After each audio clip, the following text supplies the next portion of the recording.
AP Dhillon first of a kind season 1 release हो गई है। लोगों को सीरीज का काफी इंतजार था।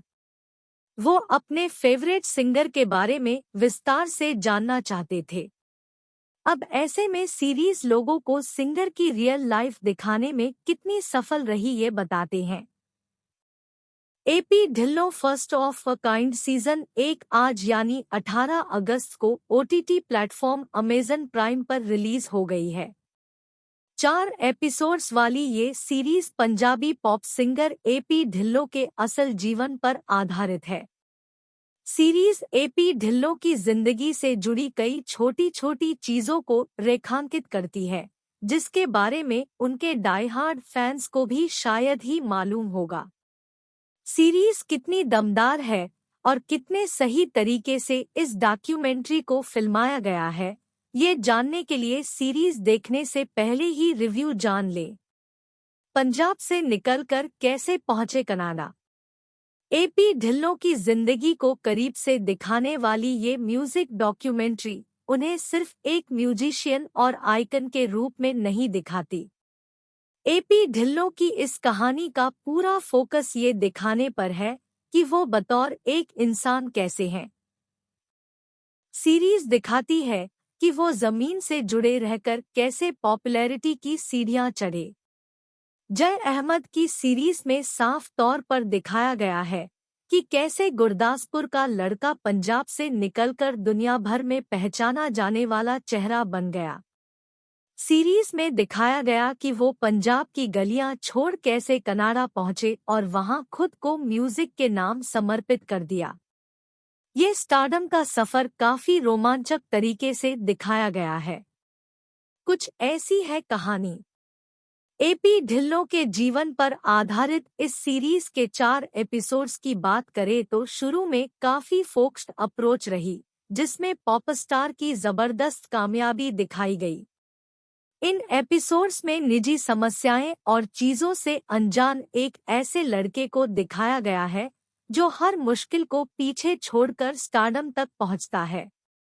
इमोशनल मोमेंट्स बारीकी से नहीं दिखाया गया, जो एक बड़ी कमी रही। सीरीज और बेहतर हो सकती थी अगर एपी ढिल्लों अपनी निजी जिंदगी से जुड़े कुछ इंटीमेट मोमेंट्स साथ साझा करते। सीरीज में उनकी प्राइवेट लाइफ पर फोकस कम ही रहा। सिद्धू मूसेवाला के लिए प्यार भी दिखाया गया। वैंकूवर में रोजर्स एरेना जैसे प्रसिद्ध स्थानों और लोलापालूजा इंडिया जैसे प्रतिष्ठित फेस्टिवल में परफॉर्म करके बड़ा नाम बनने के बाद भी एपी ढिल्लों जमीन से जुड़े रहे।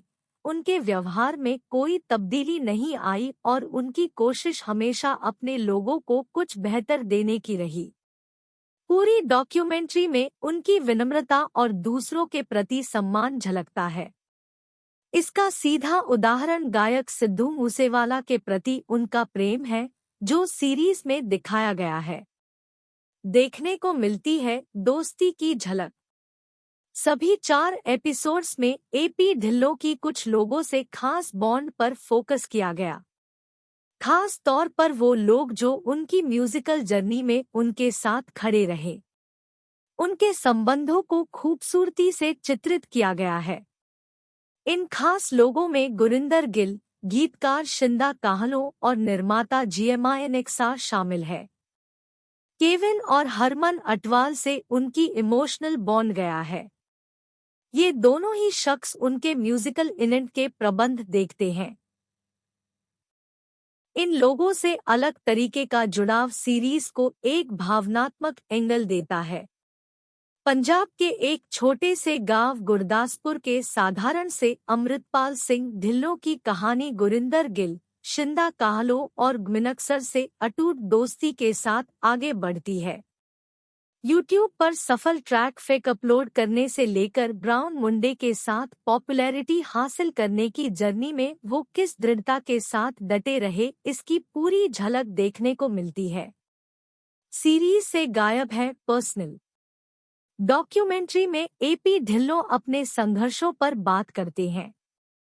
वो बताते हैं कि उनकी जिंदगी को सही आकार देने में उनके पिता और दादी की भूमिका कैसी थी। उनके परिवार से उनका रिश्ता देख आप काफी इमोशन हो सकते हैं। ये पल देखने के बाद आपके मन में उनके बारे में और अधिक जानने की जिज्ञासा जरूर पैदा होगी। इसके साथ ही उनके स्ट्रगल्स को देखकर आप सहानुभूति का एहसास भी करेंगे।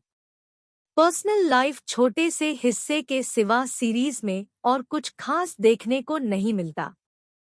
ये सीरीज का सबसे नेगेटिव पॉइंट है। जो लोग एपी ढिल्लों की जिंदगी के बारे में विस्तार से जानना चाहते उन्हें निराशा ही हाथ लगेगी। सीरीज म्यूजिकल जर्नी के सिवा एपी ढिल्लों की जिंदगी के कोई खास पन्ने नहीं खोलती।